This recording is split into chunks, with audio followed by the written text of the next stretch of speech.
Concerned about your periods? You don't want to miss this.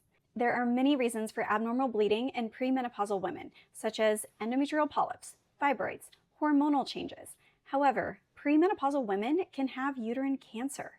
This is not just a concern for postmenopause. What are the symptoms? Uterine cancer typically presents with uterine bleeding. The most common type is endometrial cancer, which arises from the uterine lining. This could present as heavy or prolonged bleeding compared to your normal cycle, or bleeding between cycles. For premenopausal women, there can be a delay in diagnosis if bleeding is presumed to be just a period or the result of hormonal changes, perimenopause. Additionally, uterine cancer cannot be ruled out with ultrasound, as the endometrium or uterine lining has a variable thickness during the menstrual cycle. So how do we evaluate for uterine cancer? A procedure in the office called endometrial biopsy. This can typically be performed in less than 5 minutes.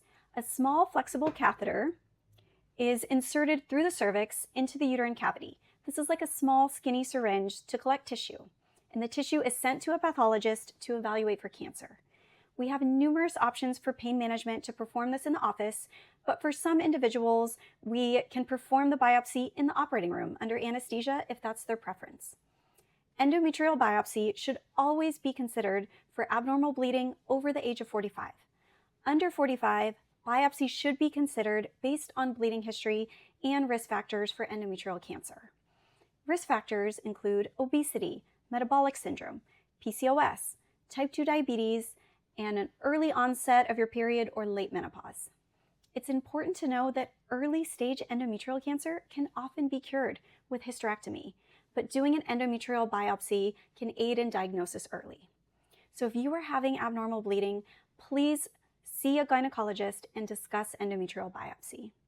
Stay informed, be empowered, and live well.